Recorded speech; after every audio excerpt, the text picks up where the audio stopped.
નમસ્કાર સાથીઓ, હું રત્ના વોરા મારા યુટ્યુબ ચેનલ જાણવા જોગમાં આપ સૌનું ખૂબ ખૂબ સ્વાગત છે. સાથીઓ, 7મી મેના રોજ ગુજરાતમાં 2024ની લોકસભાની ચૂંટણીઓ યોજાઈ ગઈ. આ લોકસભાની ચૂંટણીઓમાં આ ફેરા ભાજપનું અસલી ચહેરો, ચરિત્ર, ચલકત બધું સામે આવી ગયું છે અને પોતાની હાર ભાળી જતા ભાજપે આ ફેરા ખુલ્લા દાદાગીરી કરી છે. આપણે ખબર છે કે દાહોદના પ્રથમપુર બૂથ ઉપર કેવી રીતે બૂથ કેપ્ચરિંગ થઈ અને વિડીયો વાયરલ થયું.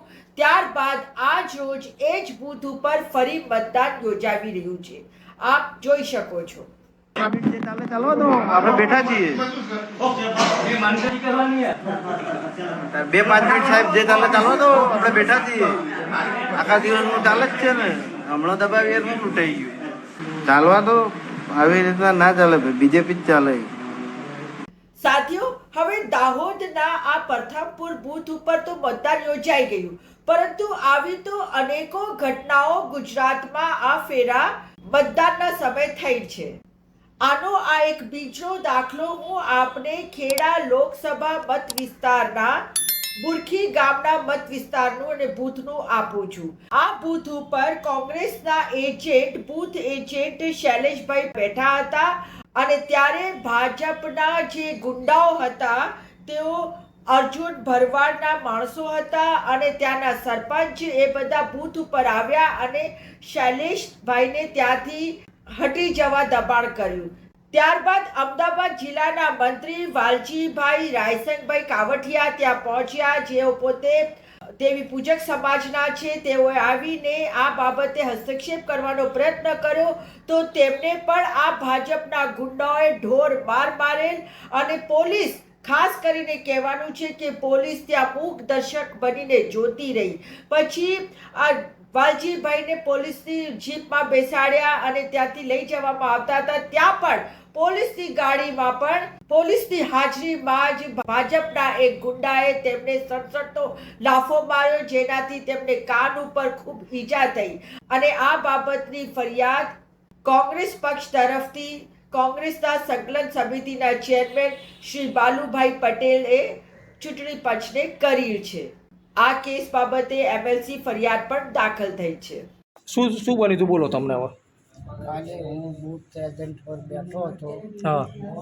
એ વખતમાં મારા ભત્રીજાને બૂથથી ઊભો કરીને બહાર તગડી મેળ્યો, નિશાળની બહાર. તો તે આવીને મને બહારના બૂથ ઉપર લઈ મને કીધું અને મને કોંગ્રેસ પદનો હું મંત્રી છું, મંત્રી પદ મને કોંગ્રેસે આપ્યું છે. એ માટે હું જઈને મારા માણસને બૂથ ઉપર બેસાડવા માટે ગયો.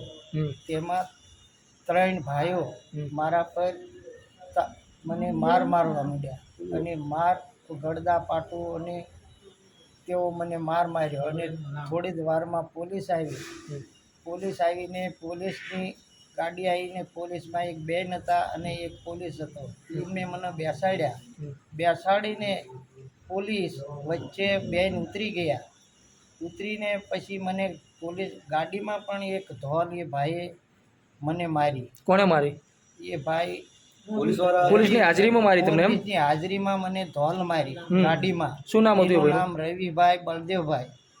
અને મને મારી નાખવાની ધમકી આપી છે. બરોબર. મને કહે છે કે 15 દિવસ મેં તને મારી નાખીશ, અમે બધા થઈને મારી નાખશું. બરોબર. તો મારે સરકારને વિનંતી છે કે કોંગ્રેસ પદ મારું રહ્યું તમે પાછું લઈ લો, મારે નથી જોતું. હવે આની સાથે એક બીજો દાખલો હું આપનો ગાંધીનગરને બતાવું છું. ગાંધીનગરમાં તો આપણે પહેલા પણ વિડીયો જોયો હશે કે આ જે અમિત શાહ છે, જે કે આ જે સફેદ કપડાં પહેરીને પોતે સફેદ પોશ થઈ ગયો માણસ છે, એ ગુંડા તત્વોએ કોંગ્રેસના ઉમેદવાર સોનલબેનને પ્રચાર સુધી કરવા દીધેલ નથી.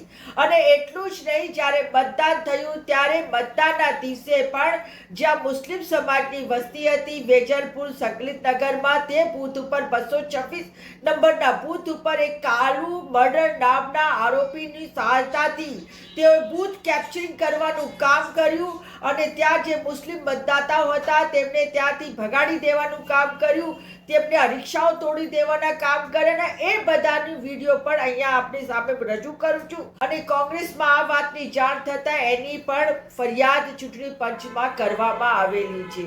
આવી તો કેટલીક ફરિયાદો કોંગ્રેસ દ્વારા ચૂંટણી પંચમાં કરવામાં આવેલી છે, પરંતુ ચૂંટણી પંચ કે જે ભાજપની કઠપુતલી બની ગયો છે, ભાજપનું ગુલામ બની ગયું છે, આવા બધા કિસ્સામાં કોઈ એક્શન લેતી નથી અને મૂક દર્શક બનીને બેસી રહી છે.